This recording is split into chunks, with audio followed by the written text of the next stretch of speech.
Welcome back to another class on Halacha for Women. We are continuing in the series called Otzar Edenim by Rabbi Yitzchak Yosef Shlita. Today's Halacha is a very crucial one, only because it deals with two berachot that a lot of times a woman says in Shacharit. That is Baruch Shamar and Yishtabach. We have to understand, even though we've been attending Ashkenazic yeshivas, does not mean we have to follow their customs. Now, what we want to speak about today is that when a woman says Pesukei de Zimra, before Pesukei de Zimra, you have over there Baruch Shamar, right? You open up with the blessing of Baruch Shamar, then you start saying Pesukei de Zimra, and then you close with a blessing, which is Yishtabach. It's the same thing by food. You open up with a blessing, you eat the food, you ate a kazayit, and now you have to close with an after blessing. Same concept over here. But the only thing over here is we have to understand, it's very important, that even though there are rabbis that are going to allow a woman to go ahead and bless the Baruch Shamar blessing and the Yishtabach blessing with Hashem's name and His kingship, we're going to see today Rav Yitzchak Yosef Shlita is going to tell you not to do it. So if we look carefully into Baruch Shamar, in the middle it says over there, Baruch Ata Hashem, Elokeinu melech haolam, ha'elav rachaman, ha'mihula b'fei amo, etc.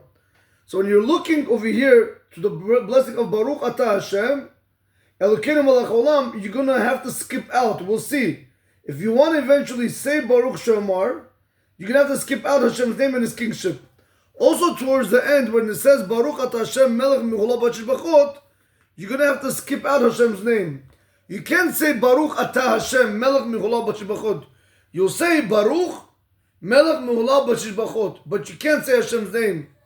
Same thing when it comes to Yishtabach. When we look into Yishtabach, in the middle of the blessing of Yishtabach, you have over there Baruch Ata Hashem Melech Gadol Mehula B'Shishbachot. Same thing over here. You're not allowed to go ahead and say Hashem's name. Now we have to understand something very important before I do begin the halacha. A lot of times, we as people try to always do things that make us feel good. Making us feel good is one thing, but doing what's right is completely a different ball game.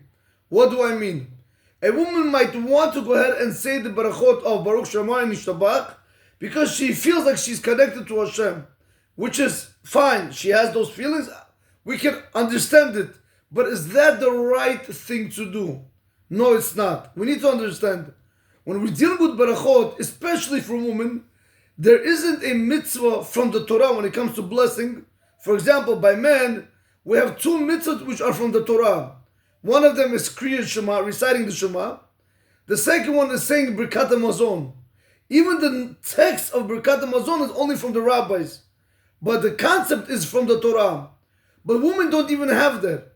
Women, even, I just have over here in front of me a Shulchan Aruch, the Mishnah Berurah. A woman, he says over here, in Simon Ayin, Halacha Aleph, Nashim v'avadim piturim mikriyat Shema. Women, slaves are exempt from the reciting of the Kriyat Shema mipnei shemitzvah aseh sha'azman grama, because it's a positive commandment that the time causes it to come. But he says v'nachon hu lelamdam shikablu alehem ol malchut shamayim. It's correct to teach them that they should say Shema even though they are exempt from saying Shema. What am I trying to bring out? We see from over here, women are not even obligated in Kriyat Shema, which for men is a mitzvah from the Torah.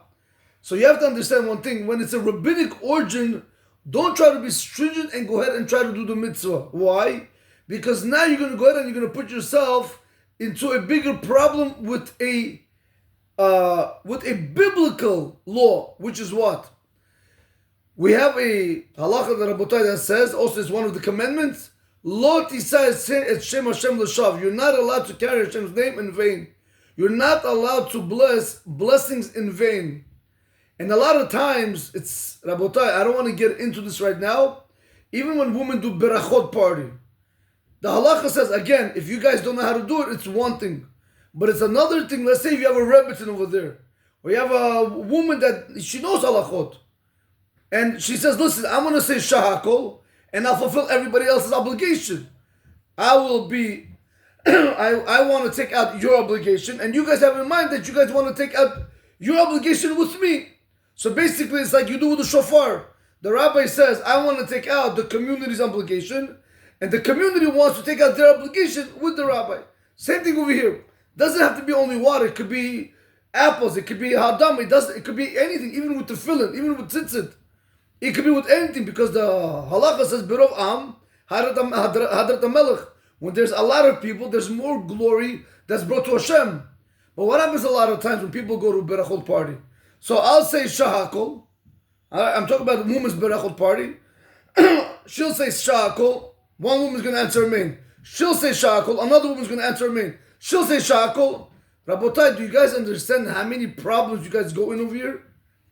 According to the ones that say that mitzvah do not have to have kavanah. So if now you're also drinking with her, so you were probably yoitza with her, you already fulfilled your obligation. According to them, if you're saying the bracha, you're saying it in vain. So there's a lot of problems. So what you have to do is, I don't want to have nothing to do with you. You have to have a negative kavanah. You have to have intentions. I don't want to be yoitza with nobody's blessing. And again, it's always good for one person to say all the blessings for everybody, as long as people know the halachot that when I'm saying the blessing, for everybody, they're all included in my blessing. So I'm included in their thoughts. So it works together. It works, it's a two-way road. Just like when your husband does Kiddush on Shabbat, how come everybody doesn't do Kiddush? Not every single person do Kiddush. No. Because the concept is, Birov Am Hadrat HaMelech. When there's a lot of people, you have one person doing it, you're going to bring more glory to Hashem. So therefore the husband does it. He has everybody in mind, and they all have him in mind, that he's going to fulfill the obligation. Same thing with Barachot. So therefore we have to be very careful. I understand, Rabotai, we want to try to do more mitzvot, we want to try to do more Barachot, no problem. There are ways to go about it, like I explained. You want to say your own shackle? No problem. Say, I do not want to fulfill my obligation with the blessing that she's saying, or say, while she's saying Baruch Atah Hashem, like there's the Halacha in the Shulchan Aruch that says you have to answer Baruch Hu Ubaruch Shemo. Once you answer that, you cut yourself automatically from her bracha. There are a lot of halachot that goes into blessings. That's why it's very, very important to be careful with blessings and not to bless unless you know 100% sure what the halacha is. Why am I saying this? Because a lot of times we want to do what's good, what's going to make us feel good, and so on and so forth. But is it the right thing? Over here also by Yishtabach, the bracha of Baruch Shomar and the bracha of Yishtabach, you want to go ahead and say it. Fine, say it. You feel better? Okay. But is that what the halacha requires of us? Requires of us, yes or no? And that's what we want to try to see today. יש להורות לנשים הספרדיות שלא תברחנה ברכת ברוך שאמר וישתבח. We should educate our women, the Sephardi women, not to bless the blessing of Baruch Shamar and Yishtabach. Don't bless it. Ela rather, im tertzena lachmir al atzmam leomram, but rather if they want to be stringent on themselves and to go ahead and say the blessing, lo yivarchu birkod Baruch Shamar v'Yishtabach b'shem malchut. Don't bless the blessing of Baruch Shamar and the blessing of Yishtabach with Hashem's name and His kingship. So if I would do, let's do Yishtabach. If I would do Yishtabach, I wouldn't say Baruch Atah Hashem, right? I'm talking about if a woman would want to do Yishtabach, I would say Baruch Melech Gadol Mehulal B'Shebachot. I would skip out Atah and Hashem. Same thing by Yishtabach, Baruch Shamar. Instead of saying Baruch Atah Hashem Elokeinu Melech Haolam Ha'ela V'Rachaman, you're going to say Baruch Ha'ela V'Rachaman. You're skipping out on that whole Hashem's name and His kingship. Then also towards the end, instead of saying Baruch Atah Hashem Melech Mehulal B'Shebachot, you're going to say Baruch Melech Mehulal B'Shebachot. Same concept. You're going to skip out on Atah and Hashem, and you're only going to say Baruch Melech Mehulal B'Shebachot. Again, understand the very important concept in Halacha. Berachot are only rabbinical. Isur, bracha levatala, saying Hashem's name in vain, is biblical. So that's he continues over here and he says, Elo tumran berachot lelo shem malchut, like we just explained, say the berachot without Hashem's name and His kingship, or shidilgu pisukei dezimra, or skip out on pisukei dezimra altogether. You don't have to say it, don't say it. ואף על פי שיש מרבני זמננו האומרים שבברכות השבח רשאיות אנשים לברך, even though you have rabbis nowadays in our times that are going to tell you that if it's a blessing of Shavach, if it's a blessing of praise, like Baruch Shamar is a blessing of praise, Yishtabach is a blessing of praise, Rashayot Anashim Levarech, women are allowed to bless. You have rabbis that do go that route.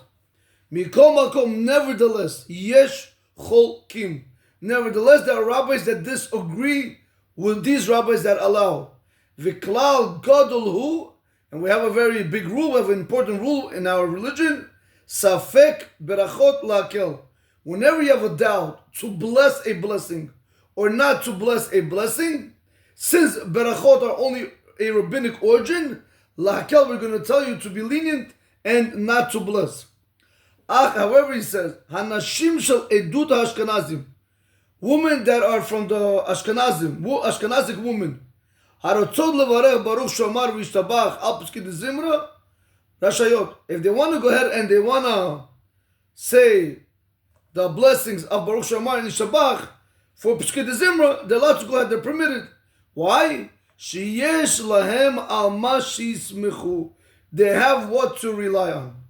So we see over here, when you were dealing with a Sephardi woman, we're going to tell her not to bless the blessings altogether. Leave out Baruch Shomar, leave out Ishtabach.